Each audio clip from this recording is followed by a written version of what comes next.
Well, Chris, here we are now for the real May edition of the Dragon. Oh, it's like we've hardly been away, Arne. Yeah, it's like Hello, it was everybody. just some weeks ago, which it was. Hi, nice to see you.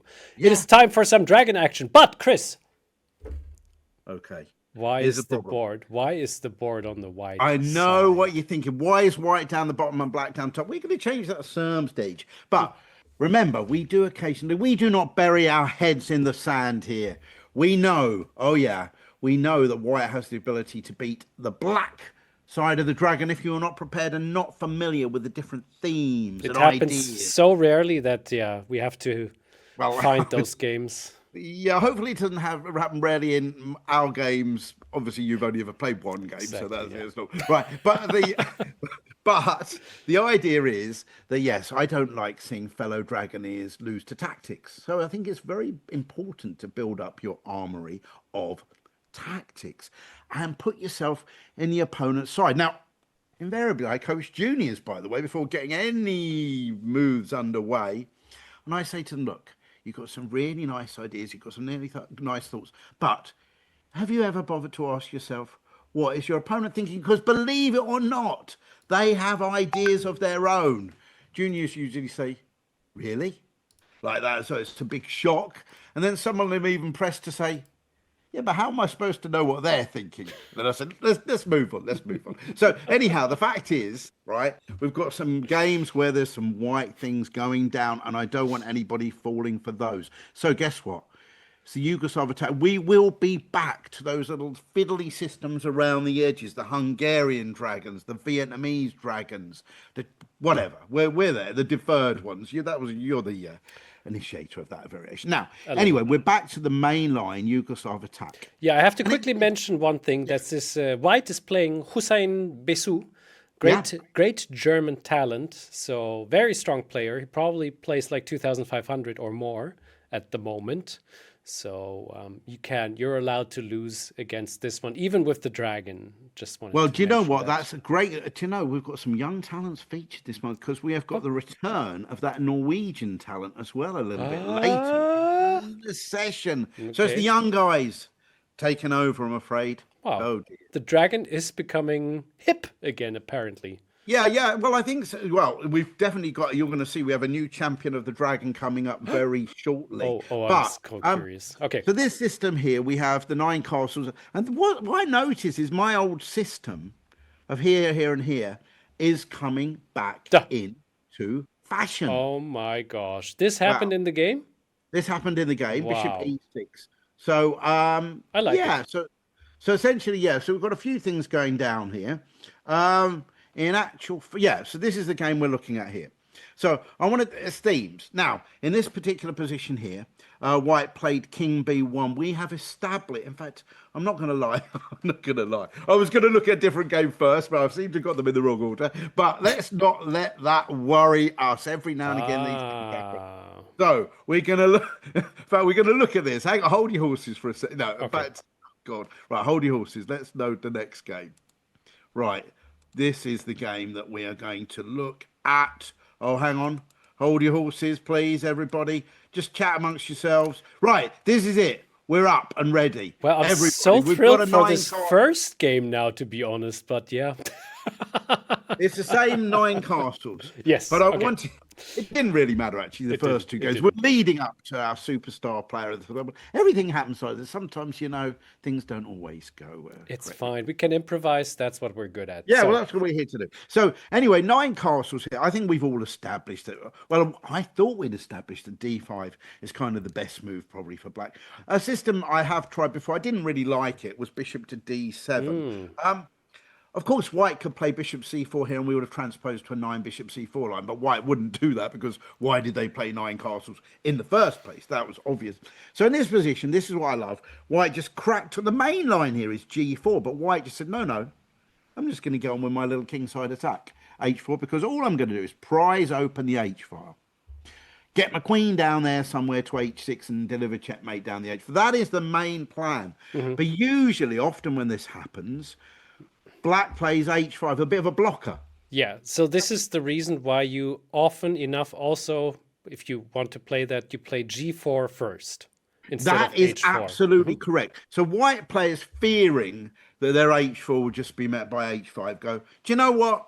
I'm going to go g4 first. Yeah. So to try and stop that. Black may wait for h4 and then maybe even go h5 themselves, but then white's got options of g5 and other things like that. So, but the simple h4, h5 means, of course, that if white wants to go g4, they're offering up kind of sacrifices, basically. Yeah. Now, and in the normal Salties variation, where the bishop's kind of made it to here and back to here, and black's played rook c8 and knight e5, it's generally not considered wise to go g4 with the black pieces, rook on c8, knight and e5 already there. However, here, white says, no, I'm not hanging around, just g4 straight away. Yeah. So pawn to g4 is played, and black says, well, do you know what? Thanks very much then. I'll tell you that, as he would do in the equivalent Salties variation, but with the pieces a little bit different. Specifically, with the bishop on b3, the rook on c8, knight on e5. But of course, white plays h5, so this is it. Now, what is white threatening? Has white actually got a threat here? Well, of course, normally you're looking to prise open the h-file, but actually in this particular position here, white is threatening h6 as a serious threat. Normally you'd say, well, why would I do that? Why do I want the pawn blocking my attack? Sorry, when I say us, I'm obviously referring to white. So what happens here is, if, for example, black took this pawn, let's just play a move, then h6, bishop h8, and of course white has h7 check. And if the queen h2, very simple dimples. Very simple theme you have to be familiar with. Very, very important. Right. Now, yeah, I didn't think about that. That's, it's a very counterproductive move, which is actually super effective. Yeah, I mean, that wouldn't be the case if this rook wasn't here, because the king would have somewhere else to go to, of course. But it doesn't. And of course, the other point is, if king here doesn't even bear thinking about bishop here, you're going to take that rook with check. And in fact, it's going to be horrible. It's going to be grim. In fact, actually, could we just go, if he goes king j, we could probably even rub things in with rook takes h8 on that. That would be pretty horrible, wouldn't it? And then queen h6. That's not what you're looking for, really. No, it's not. So, yeah. So basically, in this particular, the point is h6 is threatened. So black says, well, you know, I better take that pawn as well then. Yeah. And now this is a move which has rarely been played, but it is a thematic idea that black must always consider in the dragon that white may be planning, and that is to play knight f5. It's worth me saying here that if anyone's jumping up and down going, oh yeah, let's sacrifice the exchange, the problem is here, black would have the opportunity, for example, amongst to go e5, and then the queen is having a big say over here. And of course, white's not quite a long way from getting their rook to the h-file. So I think that would be premature to be playing rook takes h5 in this particular position. I think. So in this, the game we're looking at, in actual fact, white just rook takes h5. What do you think? Do you think that's the sort of thing you'd be worried about, Arne? I think so. You'd be worried about it, but I'd be worried. No, wait. Not as white, as black. So hang on. Are you saying you think white has got a good attack here? Not yet, but if the bishop goes to c4 and the rook to h1, it's difficult to defend h5, isn't it not? Well, it takes a few moves. It takes too many moves, right? Yeah, okay. And I think knight e5. Knight e5, you've got to move the bishop again. Okay. In fact, that might end up turning more into a kind of Salties-y thing by the time of that, where it's not recommended for white to do that. But certainly, white is looking to crash down through that h-file. Knight f5. Yep. Oh, wow. Here we go. Now, you've got to say, what is that move all about? Now, so don't forget, everybody, if you're watching this is really for black dragon players that need to be on top of the possible ideas. It's not for those traitorous white Yugoslav attack players who's like type, they're not really welcome around here. But all the same, if you could like and subscribe, that would be great. Thanks very much. Now, yes. And also, do not forget, there is a special discount week. Is there not coming this? Yes, in the next couple of days, you can get Chris Ward's courses, all of them listed right here for man, a that's so good. discount. You have to take them. And if you watch this and the discount week is already over, hey, you missed your chance, but you know what? You should get them anyway. Those are. That's how I feel remember for that. those Dragon DVD. I like those Dragons. Anyway, we're back on here, Katie. Yes. Please read over the. Please We're check back out those after our Dragon commercial break. after the commercial break. People said, "How do I fast forward through the commercial break?" Right? I thought I turned them off. You need to change it in England. I don't know if you have that over there, but when the commercial breaks are on, the volume rises. Do you have that Oh over there as gosh, well? yeah. So That I is can try to make that happen too. You can try to make it. You cannot annoy people. Otherwise, the subscriptions, unsubscribe. Yes. Right. Anyway, knight f5. So the idea is obviously this knight is looking against a dragon bishop. That's bad news. It And he is. can't really take it with a pawn. So what is he really going to do? Well, let's just see how dangerous that would be. So supposing he did take it with a pawn, in actual fact, rather than taking on h5 with the rook, I think queen h2, not attacking the knight obviously pinning it to a mate on h7, but the knight can go back to f6, and then bishop h6. This looks pretty grim because it looks like there's going to be checkmate on h8 in the not too distant future, I would suggest. That just doesn't look good at all. Now let's just check what happens if g takes f3 and you say no, I'm not interested in that knight. Well, once we lose that dragon bishop, let's just check it out. Check. It's more than just the exchange. I think rook takes h5. And Queen g5. wow, queen, or even look at this for cuteness. Threatening mate via queen h6. Wow. Mate. And oh my word, takes. Yeah, I hate it when this sort of situation happens.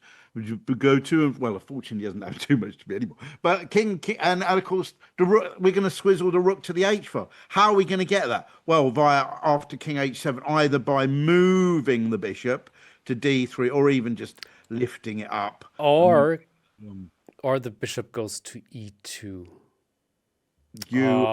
This is so dirty. But not to g2. Not to g. But other than that, yeah. So yeah, most of them are available. I would suggest. So So black decides bishop takes f5, which is usually the most shrewd option. But it just means after here, the pawn is now looking to kind of chisel away at g6 there. Yeah. So basically, we have this situation. Well, I think here, see, bearing in mind, this is kind of relatively new stuff as well. I looked at this mission for quite a long time. I think there's only one move here that black could actually play. I'd like to think that active dragon players might find it, but certainly in this particular game, that was not the case. Loads of different candidate moves. None of them seem to work.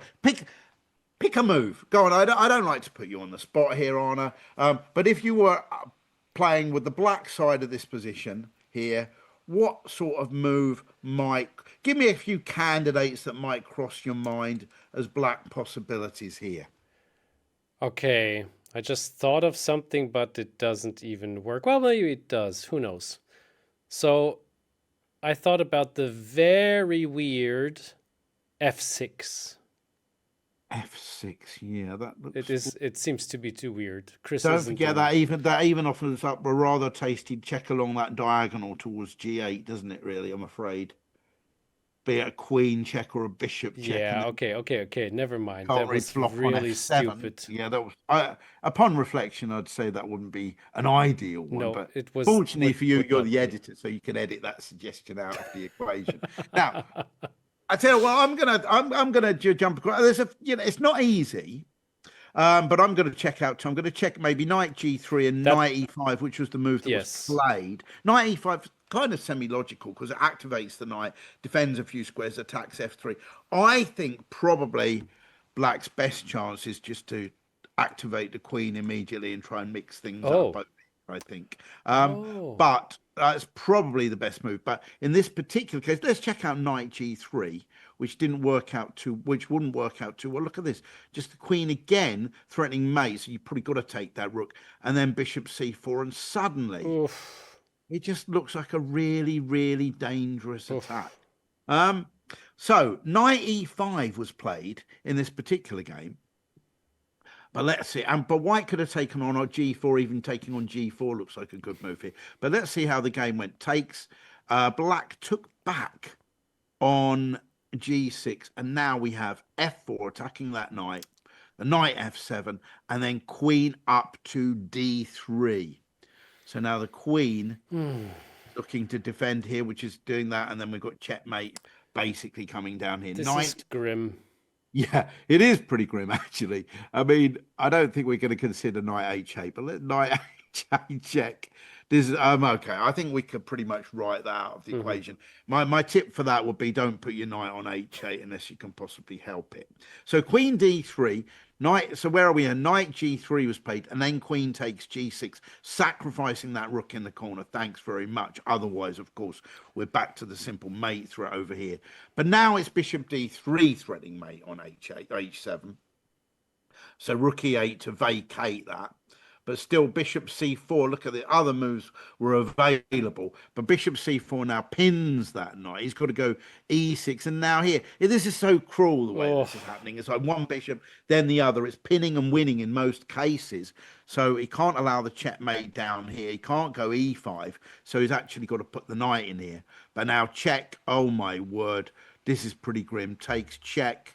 Knight f7, and he's back to g6, threatening queen takes g7, checkmate, queen f8, and rook takes h1, and now it's queen h7. Oh my word. And guess what, we're back to the old knight h8 move to vacate f7. No. Queen h7, king here, and f5, and suddenly, oh my word, black chose to resign. Funnily enough, he's not even a pawn up in this position, but he has to deal with the horrendous threat of f6 plus his position pieces. He's a threat down. He is a threat down. So that is one horrible game, basically, from a black perspective, and keep an eye out for that. But now you know how to defend against that, so you don't have a horrible game. We absolutely do know. Do we? Oh, well, yeah, you're following the queen a5 thing, but first of all, I don't particularly like bishop d7. Exactly. And actually, if there are any white players, I've just offered them, look at that. I've just offered them free advice on how to play something that not anybody else has played. Just crack on with h4, h5, and g4. Yeah. Wow. I am so generous here, aren't I? What have you done? But don't worry. The anti-dragon show. I'm never going to be doing a kind of winning with the dragon. Yes. Beating the dragon. Beating the monthly dragon. Don't do that. Okay, let's get back to the Hussein Besu game. Yeah, and we left the action. King b1. Here, and I was about to say, look, we're back to him again. You don't need to give the same speech. We know he's a talented youngster. And knight takes d4 occurs in this position. And I was saying, this was my old system, which seems, we've said d5 is good. Bishop d7, we looked at, we're not so impressed with that. It got crushed by h4, h5. But we're now back to this system here. My old favorite system, bishop e6. Now, oh my word. So let's just check here. In this position here, I've told everybody so many times, the best move is king b1 for white, because you basically get that move for free. Black wants to go queen a5. But they, of course, can't do that here, because if the queen comes to a5, it's very simply knight to d5. The good old tactic. Yeah, the good old tactic. But last month, you may recall, if you were following, if you've checked out last month's one, and if you haven't, I would highly recommend. I'm not talking to you, obviously. You checked it out, Arne. I checked it out. If anybody listening said, do check it out, because the knight d5 tactic is right when you can just take on e7 check, but it's not always easy to just assume you can take that and then do a knight d5 and take that check, wrecking the pawn structure. Do check out that, but we've got more coming on that soon this month. So what does black do here? If they can't play queen a5, the standard idea is just to go queen to c7, rook fc8, and then bring the queen out to a5. Stay tuned for more of that. In this particular game, black plays a6. I'm just going to do some expanding on the queen side. But we know the problem in the dragon is when you have moved pawns around your king, They are naturally going to be targeted, and it means the opponent's rooks will get access to the game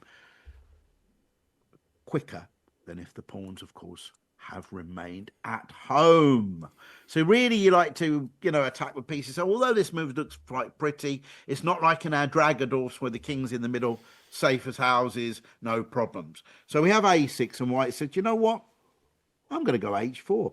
There we go again. Incredibly enough, g4 is still the most popular move in this position rather than h4. But for the reasons we've discussed, black goes h5. But guess what? Yep. There are other moves, but why not? Just crack on with this g4. And the whole idea of this month, mainly, is to warn people about the threats involved with g4 and why they cannot and should not be underestimated. Now, probably at some moment, someone's going to say, whoa, Chris, I get it. We take that pawn, white goes h5. They're threatening h6 and h7 again. We've got that theme under control from before.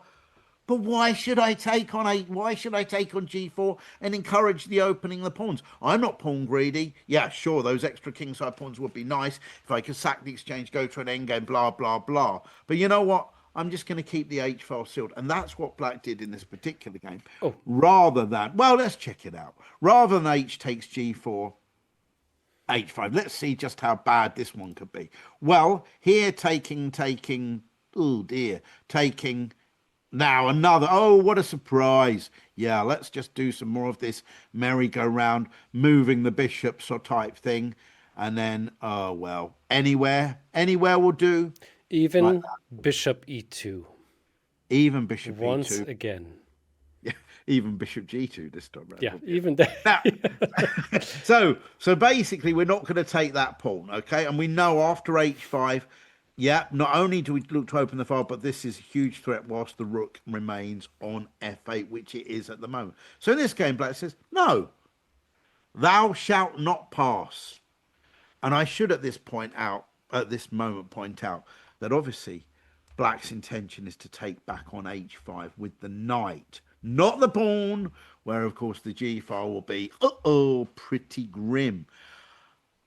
White, though, definitely does not want to give up that in order to do this. That might look like chiseling away at this pawn structure, but these bishops, the rook and the queen coming to a5, would just be an awesome counterattack for black. And remember, we don't tend not to get checkmated when that dragon bishop has total control of the dark squares there, and there is no white dark square bishop there to challenge it. Anyway, in this game, of course, not bishop takes f6 then, but g takes h5, knight takes, and now you're going to say, yeah, but surely my knight is doing a good blocker job. But no, now with rook g1, white has a very simple plan.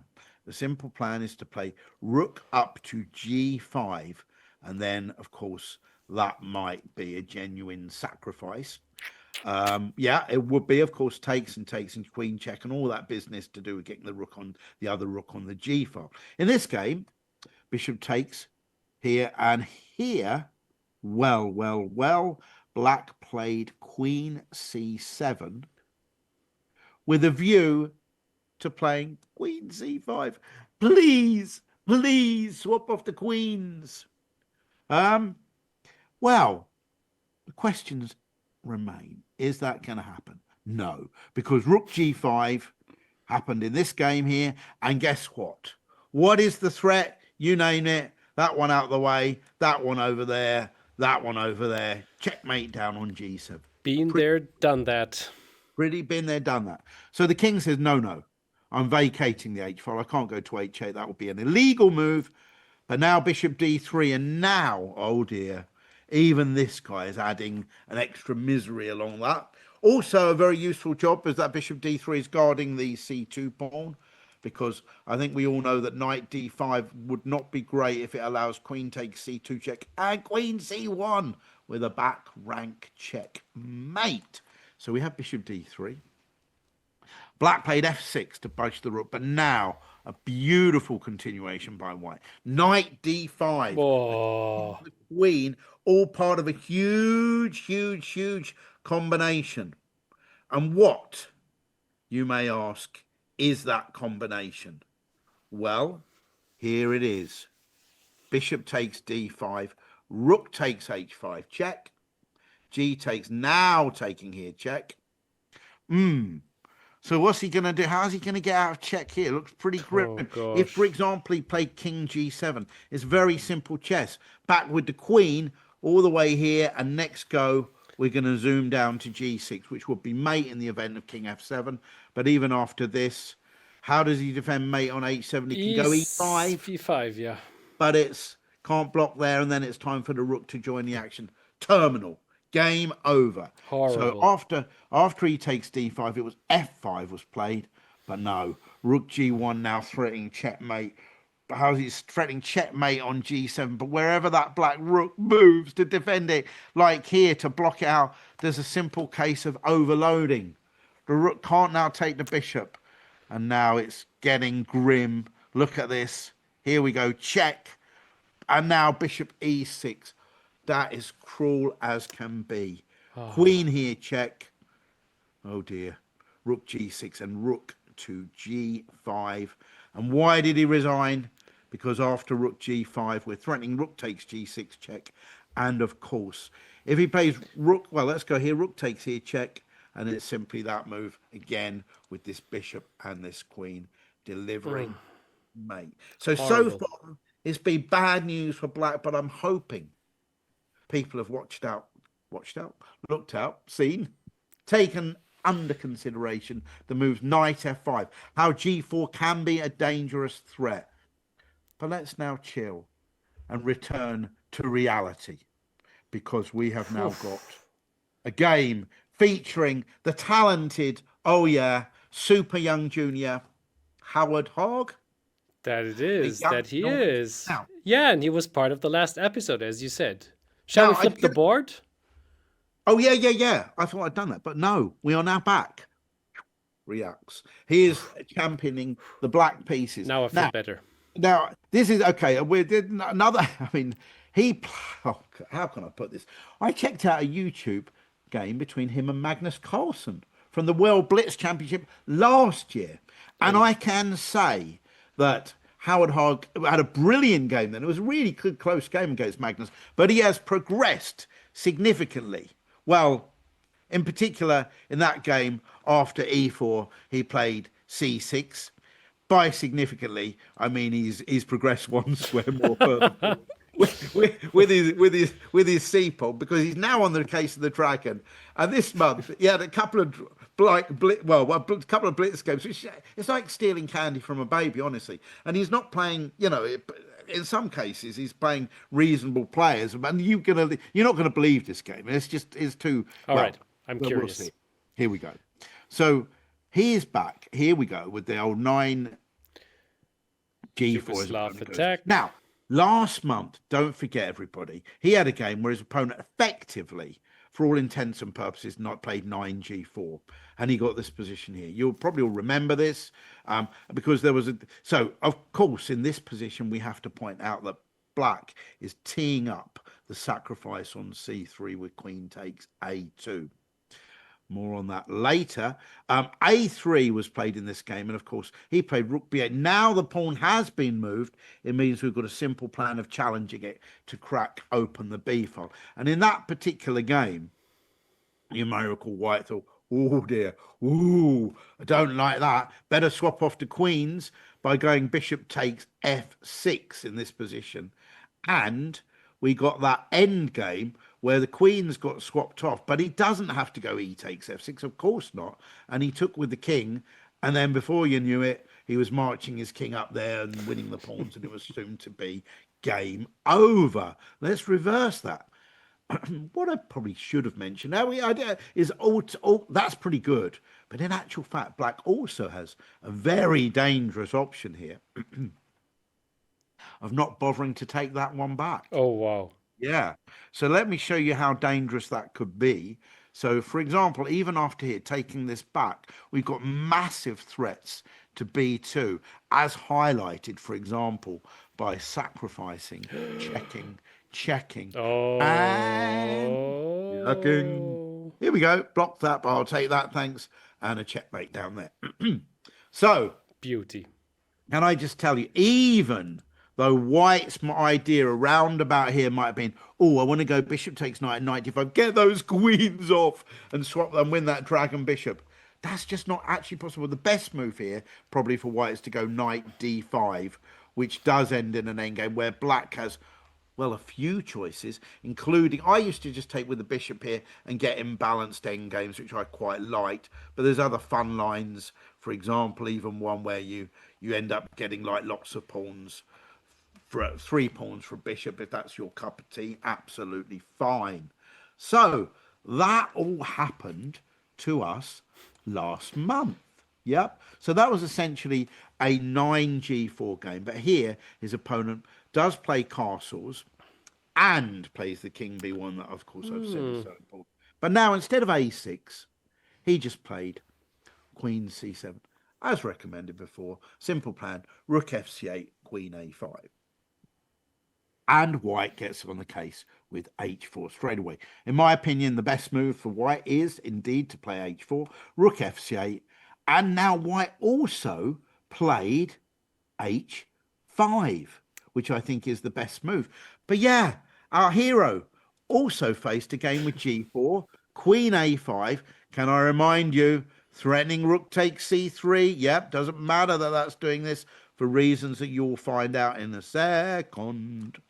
So, a3, and it was just unbelievable. So he just had a game where it just cruised. White tried to break down the h file, nothing, and he just essentially swapped that guy off. And then before you knew it, he was getting his, with b4, he got the initiative and went on to win. He could also have just have taken this pawn on g5. Not as exciting, that particular game, but there we go. It went down to an end game. Bit boring for our side, really, but you know, pretty efficient stuff by him. Wow. h5 is the acid test in this position. Are we going to take on h5? No, we are not. Can we please remember, you will get checkmated down the h file if you do that. Queen a5 was played, quite right. And now let me just show you. So, for example, we are now teeing up rook takes f6. Yeah. And I've had a few games where my opponent has made the mistake of playing a3 here. This is an error because after knight takes h5, watch this, everybody, bishop takes g7, king takes g7, g4, not knight f6, which will, as I've explained before, see black get checkmated because this knight is the only flimsy cover, and the problem is bishop d3 comes and it is absolute curtains down here. That's brutal. Yeah. So we don't, no, we do not do that. But what we do here, white should not go a3 because then look at this. After knight takes h5, a key move is to flick in rook takes c3, sacrificing the exchange. Super duper important. If white goes g takes h5, then rook c5 absolutely kind of forces the queens off before the queen got a chance to give a check down the h. I've had this position a few times actually with black. I've got 100% from this position, I'll have you know. But the general idea is you get an end game here. The knight can come to either f4 or f6. Black has a pawn for the exchange. But this, in my DVDs, which are available at discount over the next couple of days or however long it is, you'll find all out about how to play these type of endgames with black. But and we're back from our commercial break again. Do we get that here? No, this guy, he's like, I don't know how he gets it. He picks them because, this is a blitz game, but it does not last very long because he gets another joker that decides to give up the bishop for the knight here, right? And do we know why? Yeah, because you know what he's hoping for? He's hoping for something like this, knight d5. Oh, yeah, swap off the queens, knight takes bishop check. You know what? He could probably just go king g7 anyway again here, but he's probably hoping for that, recapturing the queens, and white will get a very nice, pleasant endgame. But is white in for a rude awakening? Well, absolutely yes, because black says, no, I listened to Chris's advice in last month's update, and he showed me that I could have done better with rook takes c3 when they have not played a3. And now the whole idea is there is checkmate threatened here and then down here. But White said, no, there's not, because I can vacate that square, king c1. And Black says, well, I'm afraid you can for now. There is actually. But how are you going to deal with that? And that absolutely forces checkmate. And the whole point is this check is super duper important, and a lot, well, it's not important, but it's a killer in many occasions. So keep an eye out for that check on h6. That's so cool.